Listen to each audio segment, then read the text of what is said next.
Major Randy Briggs. Dr. Mike Perlman and I, for the next 40 minutes or so, will try and discuss what approaches to teaching Lesson 10, World War II in Europe, for the MS 610 course.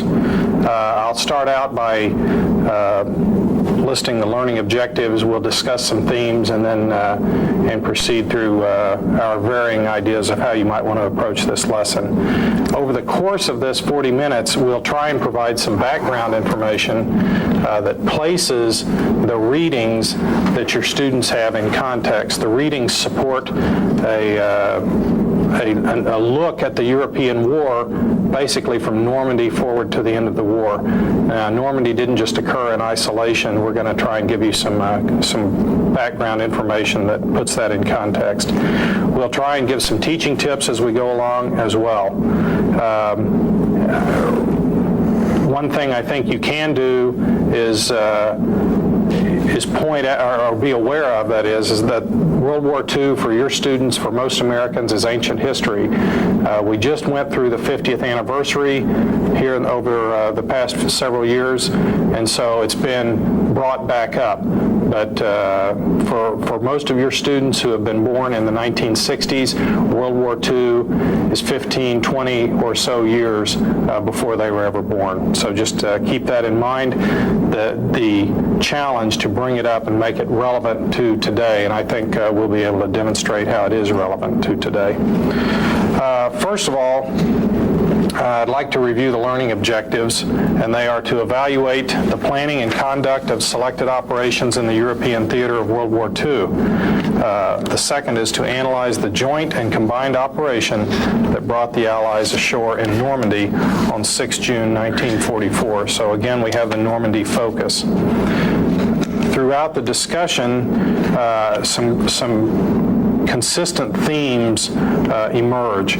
One is the difference between the British and the American strategical concepts, and we'll get into more of that a little later. The constant, or the Mediterranean theater, it's always there. Is it the soft underbelly of the Axis, as Churchill states, or is it a sideshow? Or as the Americans, some will come to call it, a tar baby. The roles of air and sea power are critical. This is not just an army theater of war, but a joint as well as combined theater. The arguments about narrow thrust versus broad front, as Montgomery terms it, keeping in mind political versus military objectives. And finally, I think, and Dr. Perlman has suggested this, is to try and look at the Allied victory and discuss whether it is due to military excellence on the part of the Allies or to just strictly to their material superiority. So with that said, we'll try and discuss some of the background that leads up to Normandy, and I think we can start with the early war campaigns. Or do you want to try with British and American strategic concepts? Well, we can do that. Okay, that's good. Let's do that. Which I guess boils down to your, I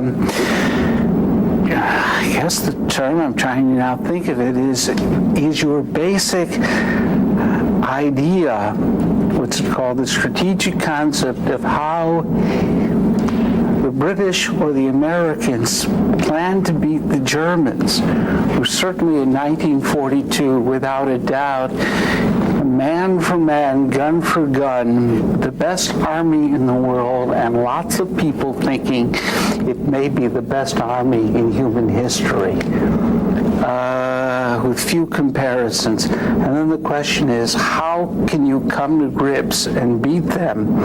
Do you really want to fight army versus army? And you have to remember what the British perspective is. Any time the U.S. Army, which believes the only way you can beat an army is to get down on the ground and beat them, is the last time they faced the Germans in Europe in 1940. mainland of Europe, they didn't have to get there by an amphibious invasion, the most difficult of all military operations. They were there, they were on the ground, and they got their butt kicked off. And now what? These Americans want to tell them, come on with me, we're going back? I mean, what do you think of that as credibility? Thanks for your suggestion. Guess what? We don't want to play. I faced these guys for real in 1940 with the French in great depth. And you barely have, what, 2 to 3 divisions ready to fight in 42? Right. And you want to go back? And remembering back to the 40 campaign, the British and French actually outnumber the Germans. They have numerical parity as far as aircraft goes. They have more tanks than the Germans do. On paper, they appear to have a superior force. Which is why that whole operation was such a shock. You crunch the numbers, and the American computers of 1940 say the Allies win, Right. and they were crushed. It was, what, 4 weeks of serious fighting, 2 more weeks to get to Paris, and you want me to go back? Well, if that's so, then how do the Brits plan to win this war? If it's not going to meet the German Wehrmacht in land combat at the ground? They want to fight them on the perimeter or the periphery to attrit the Germans by indirect means, by air power, by peripheral operations, by letting, after June of 1941, letting the Russians attrit the Germans, and so that the British don't want to face the German army face to face until that German army has been ground down and worn away. In other words, when we the British, come to grips, as we eventually must, with the German army in Northwest Europe, it is going to be a German army which is a shadow of itself. We hope. Well, that's our strategy. That's our strategy. Is that somebody or other factors will essentially beat them. And our army is essentially a mop-up operation. Now, you need mop-up operations. Without them, there's not a mop-up. Right. But essentially, the decisive factors will be done by other branches or other nations. It will be by, in some cases, the Russians. It will be done by strategic bombing. Which, from 1940 on, is the only way the British have of actually striking at the Germans. Or unless you want to put that ground force across the shore. Right, unwilling to put a ground force across the English Channel again. The strategic bombing is their only weapon. And their attempts to do anything with ground forces. And also, of course, they would argue it's not only our only weapon. Ally, it's your only weapon. Right. Because anytime you start talking about us going ashore, particularly in 1942, the majority of that component is going to be British until 44. Absolutely. Because like usual, World War II is no different than wars like usual in the United States, which is you declare them and then you prepare to fight them. Right. So there's a 1.5 to 2 years. And you've got 2 great big oceans protecting you in the meantime. Well, at least protecting you, but we, like usual, will declare a war and then develop a force structure to fight it. Let me digress from this. We digressed from the beginning. Sure we have. Let's look at the German strategic situation as the Allies are having this debate. Well, so far we've heard one half of the debate, but the German situation is interesting. There's an article by Michael Geyer in this book, Makers of Modern Strategy, which has an excellent discussion of German strategy from 1914 to 1945. And he describes every victory that Hitler gains in the first 1.5 or so of the war, first year of the war, as actually worsening the German strategic position. In what sense? He invades Poland. So what does that get him? It gets Britain and France declaring war on him, which he didn't think they would do. He conquers, that's in the summer and fall of 1939. He conquers the Low Countries in France in the spring of 1940, and what does that get him? It gets him Atlantic ports, it gets him the resources of France, seems to be great. Only Britain is holding out against him, but now the United States is morally and mentally energized to try and save Britain. And so it gets the United States... Well, the United States really renounces its neutrality. In everything but official. It does everything but officially renounce its neutrality. Well, actually, it doesn't announce belligerency, Right. but what it does is it gives guns to one side, doesn't sell them, gives them to the British, freezes German assets so Germany cannot buy, let alone get this as aid. The United States is not a neutral, but the United States wants to get security on the cheap. Right. In other words, do it by foreign aid, not by blood. And Franklin Roosevelt, who has sold this Lend-Lease to the U.S. public as a way of, in effect, war on the cheap, is now really, before Pearl Harbor, caught in his own dilemma. Because the American people say, okay, you've given us security without a high cost of blood. This was your promise. Don't take it away from us. And well, in Roosevelt's big quote, I think it's in the 1940 presidential campaign, that he's sick of war. He's seen war. I hate war. I hate war, and I'll never send American boys to war. And so there he is. But that's his rhetoric in the 1940 campaign. But actually, we can get into this. It affects, too, his military strategy even after Pearl Harbor, because he's got political responsibility. He recognizes how reluctant the United States was to move from a war of limited liability, which is essentially Lend-Lease, to another American Expeditionary Army, so that until late 1943, planning for D-Day, you've got the U.S. Army on one side, which is the only way to beat the German army is to get down on the ground and beat them. Force on force, power on power. You've got the British saying, oh no, we would have this again. Franklin Roosevelt, as an individual, leans more to the British side than he does to the U.S. Army side.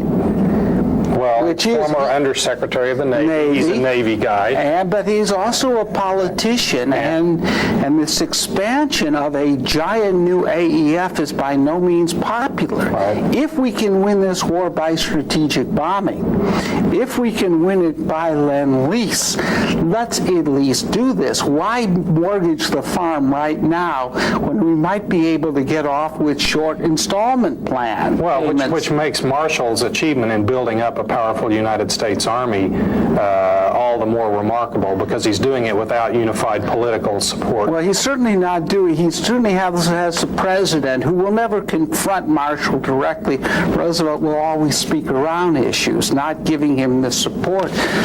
But frankly, when it comes right down to it, the U.S. Army kind of ends up in kind of a middle position. It's nowhere. It's 89 divisions, actually. They planned on 90 divisions. Right. But when the U.S. 2nd Cavalry Division was never formally activated. I think that's the division that fell out. But when the U.S. Army, in the bowls of the Pentagon, making their own plans, are talking somewhere between 200 to 300 divisions. Right. Now that just will not fly. It's made up the differential. Which would still be fewer combat divisions than even the German army has. Of course, those with a much smaller population, smaller divisions, true, no not that much smaller. The differentiation is made up by Russian divisions and U.S. air power. Right. which compensates for some of the lack of numbers we have on the ground. Mike, let me get back to the kind of chronological narrative here. All right. Okay, we've laid out the British strategic perspective. We're kind of a little bit into the American perspective. You can see that there's sort of divided counsel in the American camp, which leaves the Americans, at least in the early stages of negotiating with the British for a combined strategy, somewhat susceptible to British domination because the Americans are not of one mind. Let's go back and look what's been going on in the war itself. We left off with the conquest of France, June of 1940. Within a month and a half, Germany starts the air campaign that will be known to history as the Battle of Britain, supposedly as a prelude to invasion of the British Isles.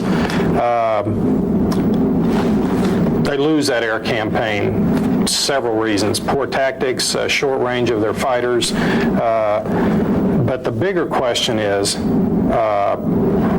were they ever really seriously going to invade?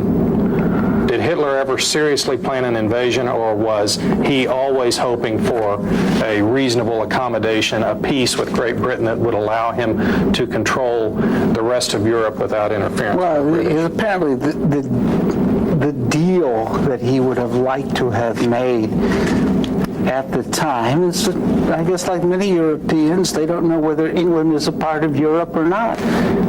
Lots of Englishmen don't know whether they're parts of Europe or not, is that if I could come with, quote, a reasonable peace, which means England, you remember, England declares war on Germany. Germany doesn't declare war on England. Right. It's not like Russia, Poland, or France, one of Germany's long historical enemies back 400 years. Right. In fact, the English and the Germans were allies in the 18th and early 19th century against the historical enemy of England, which has been France. Right.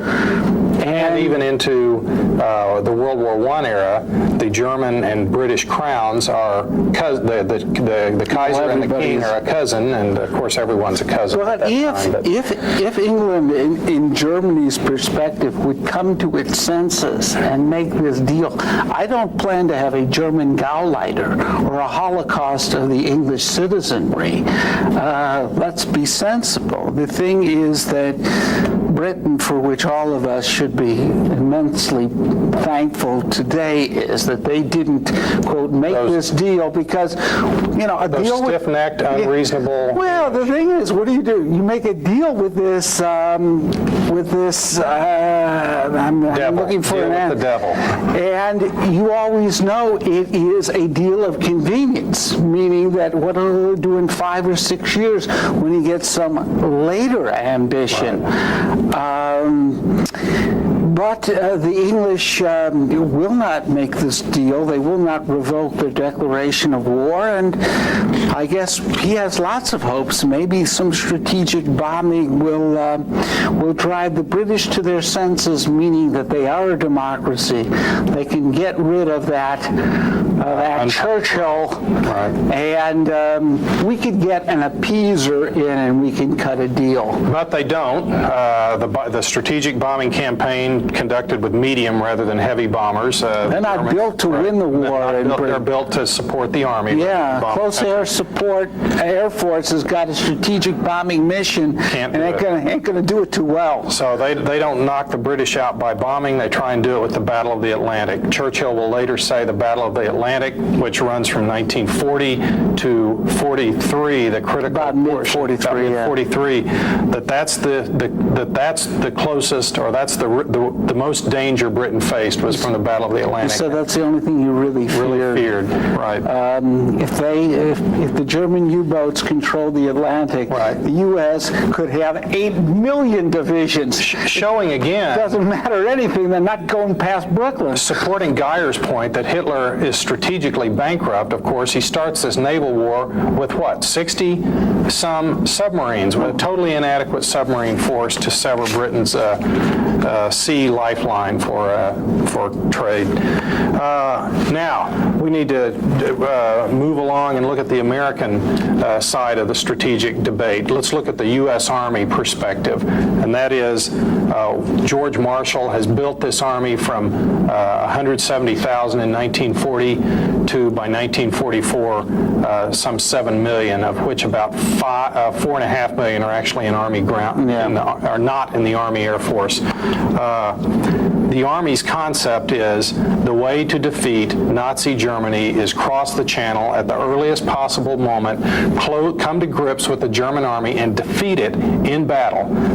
It's a battle of strength on strength, annihilation. That's right. Our military strength against their strength. And that they look at the British peripheral or perimeter operations, the British attempts at indirect approach with the American Army they look at that with great suspicion. Yeah, can I, let me define, if I can, for this indirect or peripheral approach. The English perceive that even in ground forces, if we control at least the surface of the oceans of the world, is that if we can land a force at some place which is difficult for the German army to reinforce, North Africa, Greece, or whatever, it would be our first ground team versus their third or fourth. This is the thing about getting victories on the board. Which, after the debacle of 1940, it makes sense. I don't want to have our strength on their strength. Right. I want to have our strength even on ground forces on their weakness. Right. Now, the U.S. position in something like that is, even if you get a victory against their weakness in a place like North Africa or Greece, what have you gotten? Right. I mean, it's chump change. It really doesn't matter. That's where there's a reason why they're strong in Northwest Europe. That's what's important. That's where they're going to be beaten. Well, and of course, that's the American position, and in the debates, the strategic debates that occur throughout 1942, the American Army position does not prevail, and the Allies go into North Africa. The invasion of or Operation Torch gets the couple of reasons for Operation Torch that you can discuss with the students. Why Operation Torch? Why North Africa? The British won't agree to any other major operation in 1942. And they're going to be the senior partner. They're the senior partners. Simply in terms of investment, is that there are more of us being committed than you. The other thing is, frankly, behind the back of the U.S. Army is that Roosevelt leans more at this period to the British point of view than he does to the U.S. Army point of view. And there's a strategic need or a political need to maintain a strategic policy, and that is the policy of Europe first that has been agreed upon going back to the fall of 1941, or the summer. Meaning that if Roosevelt doesn't come to grips with the Germans somewhere in 1942, then what is going to happen? Meaning that the Guadalcanal operation, New Guinea with MacArthur, those guys who are begging for more and more troops. And will say, we need reinforcements because at least we're coming to grips with the enemy. Right. Will create what I guess Eisenhower calls them suction cups. Right. Is that need for reinforcement will preclude the buildup in the European theater to ever get across the channel. And which means Germans. Then I guess if you don't win by strategic bombing, you don't win at all. So we get sucked into the Mediterranean. Sucked is a bad word. We go into the Mediterranean. You're an Army officer. Listen, they were a lot more angry than being sucked in at that time. This waste of time and resources. So the U.S. Army thinks. The U.S. Army says we got our shirts. We lost our shirts. We got our clocks cleaned by the British. Politically. Being brought into what is this meaningless diversion of men and resources away from the war that has to be fought sooner or later. Right. Now, I was going to discuss mid-war campaigns. Battle of the Atlantic as it goes into 43 when we finally turn the tide. Our operations in North Africa, Sicily, and Italy. We're sort of close on time, so let me just very quickly touch on those. Finally, the table or the tide starts turning in the spring of 1943 on the Battle of the Atlantic for a number of reasons. Escort procedures, more destroyers, air coverage of the air gap out in the middle of the Atlantic. U.S. productivity starts rolling right. into 43. But some of it's doctrinal and training as well. North Africa. We do great at Operation Torch. Of course, we're only fighting the Vichy French in November of 1942. In February of 43, when the Germans counterattack with not even the first team, but they're Germans, we get our clocks cleaned at Kasserine. German divisions. Right. Well, under obviously a tactical genius, Rommel. Right.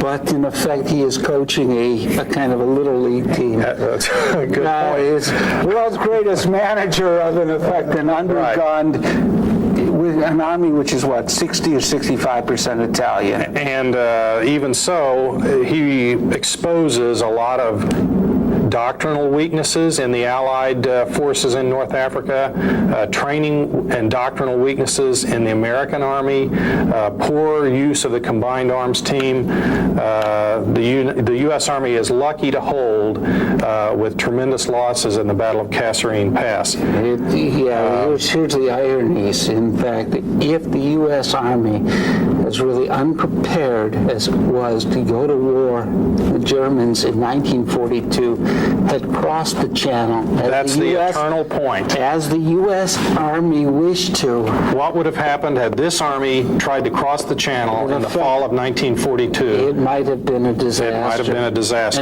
In fact, let me just say, if I may, it was expected, frankly, by Eisenhower and Marshall that it would be a disaster. Now, why would these gentlemen in 42, in effect, set the U.S. Army up for what Eisenhower called at the time a sacrificial mission. Marshall later called it suicidal. In 42, nobody really knows the strength of the Russian army.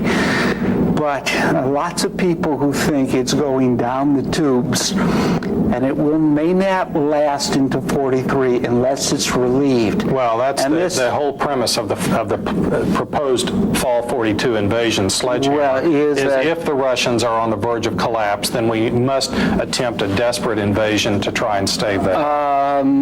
Or if the Germans are on the verge of collapse, then we got to get an invasion so we can. But that's then the mop-up operation. It is not the ghastly fight. Now, but Eisenhower says, I may sacrifice 6 Allied divisions to preserve an 8 million man Russian army. Right.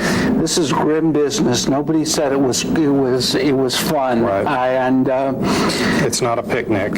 But with this thing, it's partly this association. It may seem shocking to us today. I know when I first began to learn something about it, I was surprised. Being a child, yes, I was once, of the Cold War, is that there's a very strong alliance between the U.S. Army and the Red Army, because the U.S. Army by 42 comes to the conclusion the only way they're ever going to get ashore is if something like 60 to 75% of the German army isn't in France and in Eastern Europe. Right. So in effect, now, and if we can't get ashore, then the only way we can beat them is by periphery pecking and strategic bombing. And the U.S. Army, you tell them that, they think you're some bunco artist. Right. The only way you beat the German army is to beat the German army. Okay. Now, in May of 1943, the Axis surrender in our counteroffensive after the Germans, or after the Axis offensive at Kasserine, traps them in Tunisia. Eventually, they surrender in Tunis in May of 1943. 225,000 Axis, about evenly split between Germans and Italians. Italians. What to do next? The strategic debate begins again. The American chiefs, especially the Army, don't want to go any further in the Mediterranean. They now want a 43 invasion of But Europe. it's too late. But it's too late in the year. It's too late to get You cannot troops redeploy. and the landing craft And shortage. Churchill's no fool. Guess what? You have gotten Now you've 2 got all rungs of- up the that's right. ladder. Now. What are you supposed to do? Get off the ladder? When was the last time you got off the ladder to move it? Right.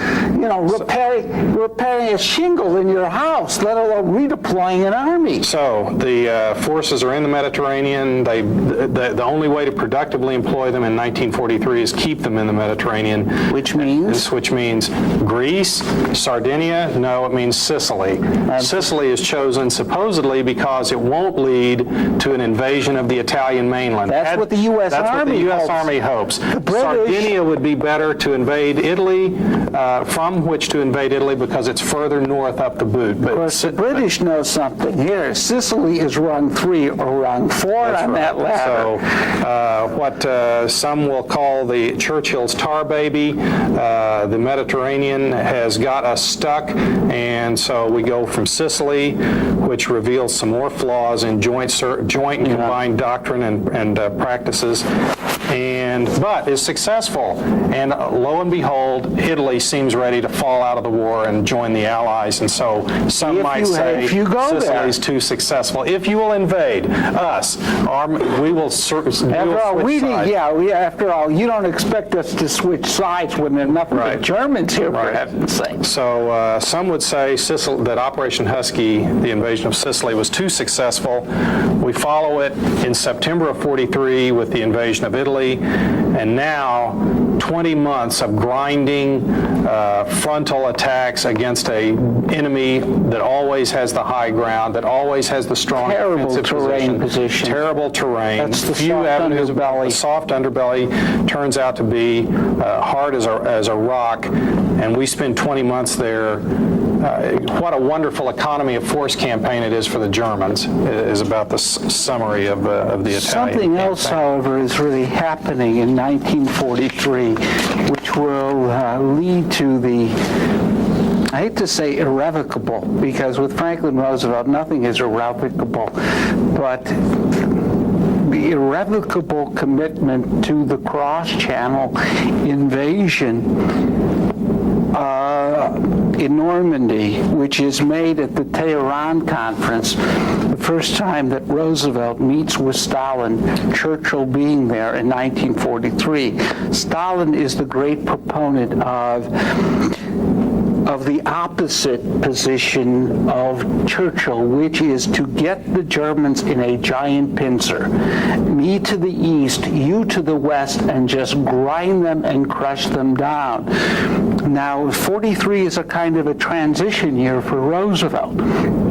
It's where he stops being a wholehearted supporter of Churchill and starts Churchill, which is the trying to Casablanca Conference in January, where By he is on the Churchill team. And by November at Tehran,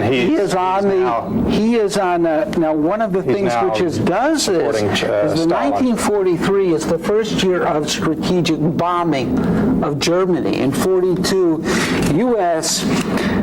to then we had bombing. Most of it were kind of hopeless attacks on sub-pens, close air support, using bombers in North Africa. And in 43, the 8th Air Force really starts its strategic bombing campaign. Without long-range fighter escort. And it suffers badly to the point where by fall of 1943, the Germans appear to have won the air war. Well, let's put it this thing. They're doing more damage to our planes than we're doing to their factories. Right. And it means that, I had all those great ideas about mop-up operations for armies, for wars that are won from the sky. But like most ideas, there's a difference between the concept and the execution. The concept was wonderful. Okay, the facts that weren't very nice. Back to your point about Tehran. That's where Roosevelt promises Stalin that the Western Allies will invade in the spring of 44 and announces, Stalin says, who's going to be the commander if you're going to invade? Well, in other words, you don't trust me? You think So this is that's what another forces promise? the appointment of Eisenhower. Name a name, appoint a guy in charge. And Get so a command headquarters and I'll by begin to January of take you seriously. 1944, Eisenhower is setting his headquarters up in England to Supreme Commander Allied Just one Expedition thing on the Force. Russian aspect on this, what Stalin then promises Roosevelt is that if you go ashore in France, I guarantee it. Now, this is not a guy whose word you actually trust, since there are millions of graves in the Soviet Union of people and families who trusted him. That, not very funny, I guess, in retrospect, is he will say, I guarantee there will be no reinforcements, let alone from Eastern Europe, from Central Europe, from Germany. Meaning that if you go ashore, I will We'll keep them attack. tied down I'll in keep the them in the east. tied down. Now, what happens is the U.S. obviously wants joint planning and specifics, and Which Stalin is liaisons. amazingly unhelpful. Oh yeah, Yes. Stalin doesn't allow nobody Right. in his headquarters. But they do launch their offensive there in the summer of '44, and as Bob Bauman, also of Combat Studies Institute, has said, that the Normandy invasion serves as a wonderful little diversion to That is set up Operation standard Bagration. Soviet history. Is 3 weeks. Bagration. Yeah, it's 3 weeks after, where initially we spend so much time worrying about getting ashore Right. that the U.S. and the Allies in general don't worry as much about what do you fighting the do campaign when once you you're get ashore. ashore. And we're caught down in the U.S. in particular, in, I guess, the worst terrain in God's earth for this.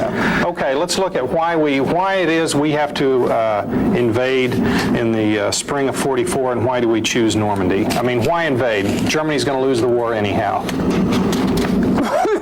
I'm not nearly as sure as you are. Okay, the British say that Oh, sooner or later. we can look back on it with 20/20 hindsight and say the Germans are going to lose. I'm not sure I agree. Okay, for wonderful arguments, why to invade? Stephen Ambrose's book, D-Day, June 6, 1944, is great. Basically, the Allies have to come ashore. The American strategic concept is finally prevails anyway, if it's not vindicated, and that the Allies will come ashore. They will come to grips with the Germans in 1944. Why Normandy? A lot of other places. Could Tell go me, into do we- Brittany. do we have a good could map? go into the Low Countries. Well, if we had a map back there, some considerations that drive Normandy: it's got to be within fighter range. It's got to be reasonably close to the embarkation points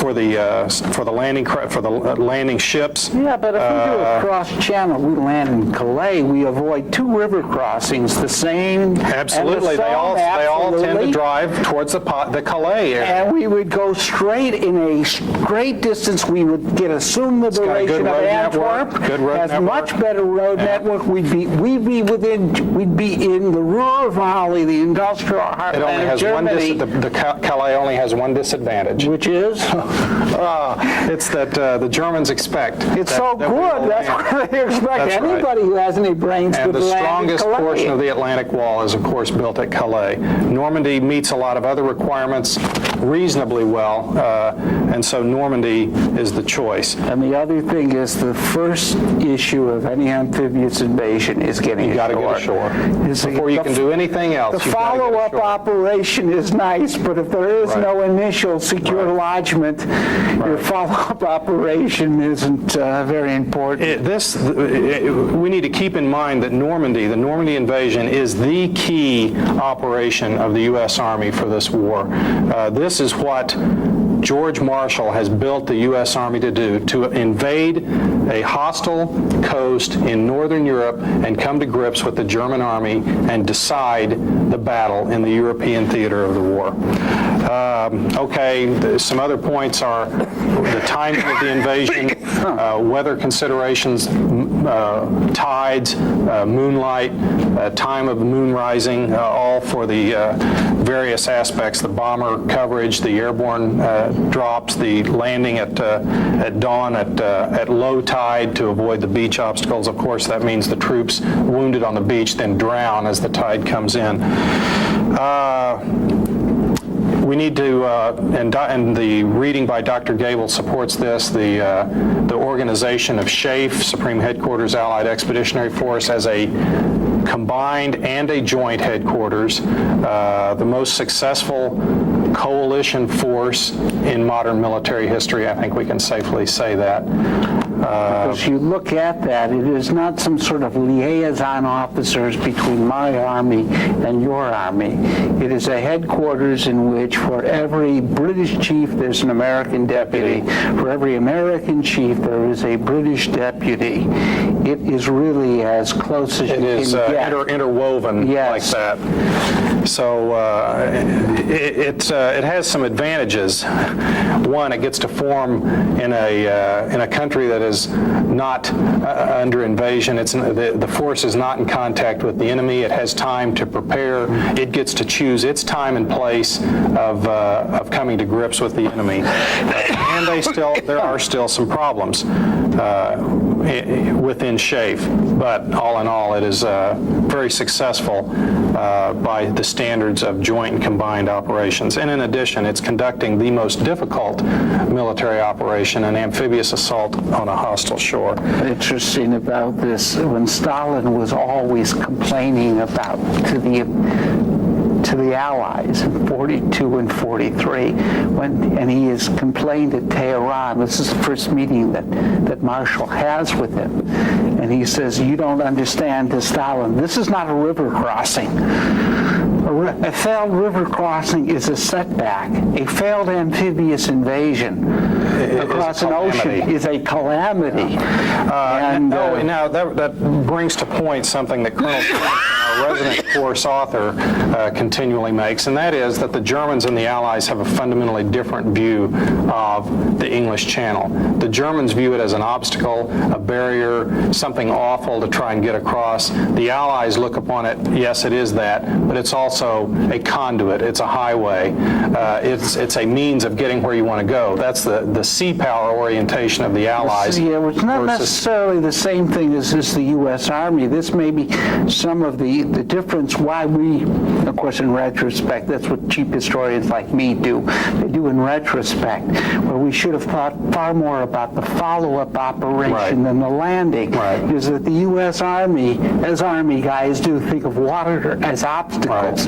If we would have thought about it as an avenue of approach, and because of our overwhelming sea and air power, we can land anywhere we choose. Well, as an overall organization, SHAEF is able to think of it in the terms of an avenue of approach, but the ground component, the Army guys planning the campaign on the ground, they are unable to look past what's going to happen. What actually it turns out to be, I can't remember the nature and the predictions. I think that we get to about the D+5 line by D+50.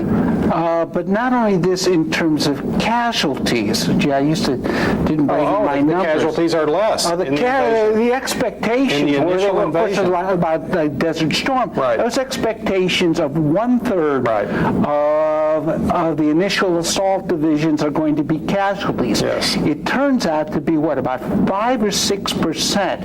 I think it's about and really only the Americans at Omaha. And this is an accident because what happens is the Americans at Omaha run into an armored division.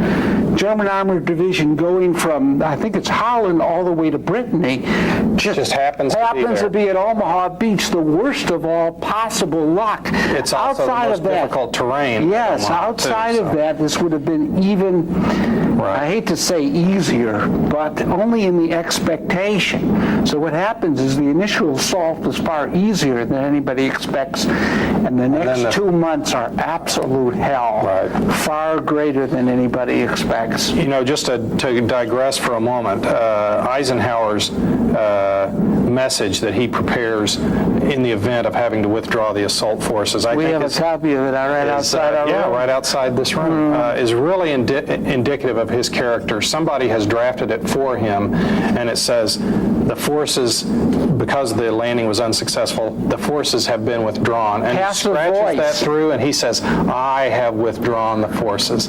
So, kind of like mistakes were made. That's right. He is prepared to own up that it's his decision, his failure, his decision to withdraw the force. Okay, D+5 objectives, we don't reach them until D+50. It's been a terrible campaign following the successful invasion. The British are stuck before Caen. The Americans are bogged down in the hedgerows, and the Germans are defending tenaciously. I don't know if anybody's seen pictures. I mean, I'm a Midwest boy. I think of hedgerows as nice little things, the shrubberies around. Joe Collins, 7th Corps commander, said the terrain on Guadalcanal, which he previously thought is far better for mobility than this stuff. The hedgerows are 10 or 20 feet high and 15 feet thick with soil. And there's a German machine gun behind everyone. That's right. So maybe too much attention paid to the invasion, not enough to the terrain and the mobility requirements of the follow-on operations.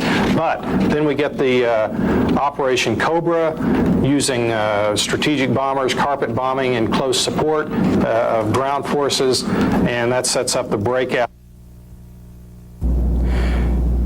Let me sum up what Dr. Perlman and I discussed earlier. First of all, you've got to review the learning objectives for this lesson in order to stay on track. Second, the themes that Dr. Perlman and I explored were the following: the differing British and American strategic concepts, starting with the British desire to avoid a direct fight with the Germans, with the German army, until it could be attrited and worn away through air power and other operations which the Americans called peripheral. The American desire, on the other hand, was to come to grips with the German army as soon as possible in Northwest Europe. The compromise between these positions, the first compromise, was Operation Torch. The compromise ultimately favored the British because it led to further operations in the Mediterranean that the Americans didn't want. The mid-war campaigns of the Battle of the Atlantic, 1943, the turning of the tide in the campaign against the U-boat, the North Africa campaign following Operation Torch. The American Army, of course, had success in November of 1942 against the Vichy French, but it met disaster at Kasserine Pass in February of 1943 against the Germans. Explore the idea of what might have happened had the United States and British invaded Northwest Europe in 1942 or early 1943, especially with the Americans. Review the renewed strategic debate that begins about May of 1943 after the German surrender in North Africa. The realization on the Americans' part that it's too late to switch all the resources that have been funneled to the Mediterranean to England for an invasion of Northwest Europe anytime during that year. And so the ensuing Sicily and Italy invasions. Also, North Africa and Sicily especially reveal flaws in American doctrine and training, in U.S. and British interoperability, in the interoperability between air power and ground forces. The Italian campaign, a 20-month grind. Really, it's an economy of force operation for the Germans. Do the Allies get their money's worth for this campaign? The Tehran Conference, where Roosevelt meets Stalin for the first time and really starts to back Stalin at the expense of Churchill. They agree on a cross-channel assault in the spring of 1944, the Allies do, and also that the Soviets will launch their own attack sometime in the spring or summer of 1944. That will turn out to be Operation Bagration. The air campaign, 1943-44. Late 1943, The U.S. Army Air Force is literally being driven from the skies over Germany, and yet by the spring of 1944 has achieved total air superiority. So that brings us to the spring of 1944. Why do the U.S. and British need to invade Europe in the spring of 1944? Once you answer that question, ask, why Normandy? Then there's the view that Normandy is the culmination of all the Army's efforts to that date. Because of this, there is a tendency for the Army to look to this battle, the battle for Normandy, the battle to open and hold a lodgment, as the end in itself. And so there is a resulting failure to look beyond Normandy to see what what shape the campaign is going to take after that. Then there's the breakout and the pursuit. After very few of the post-D-Day objectives have been made as far as expanding the lodgment area, all of a sudden with Saint-Lô, the Americans break out, the German resistance in the west collapses, and there's the pursuit for the remainder of the summer. This pursuit, of course, is going to ultimately culminate due to logistic factors. One of the logistics factors is that Montgomery will fail to secure the Scheldt estuary at Antwerp. What effect does this have on the Allies as they move into the fall of 1944? Of course, there's the debate the debate between the idea of the broad front versus the narrow thrust. Montgomery frames the debate in these terms. The actual debate is not that simple. Eisenhower, rather than a broad front, actually is proposing two simultaneous axes of advance, but Montgomery frames it as broad front versus narrow thrust. Obviously, he prefers the narrow thrust, and unimaginative Eisenhower favors the broad front. There's Montgomery's failure at Arnhem, or the Allied failure at Arnhem, and the effect that has on the campaign as summer turns into fall in 1944, resulting in, of course, the Germans' Ardennes offensive, the Battle of the Bulge. After this, there's more strategic debate about how to end the war once the Germans' Ardennes offensive has been contained. And finally, there are the offensives that ultimately reach into the heart of the Third Reich and end the war. You can also concern yourself with the legacy of World War II, both in combined arms operations at the tactical and operational level, the formation of the U.S. Air Force based on what the U.S. Army Air Force did during the war, the hostility that will soon develop between the Americans and British on one side and the Soviets on the other, leading to 45 years or so of Cold War, from which we have only in the last decade emerged.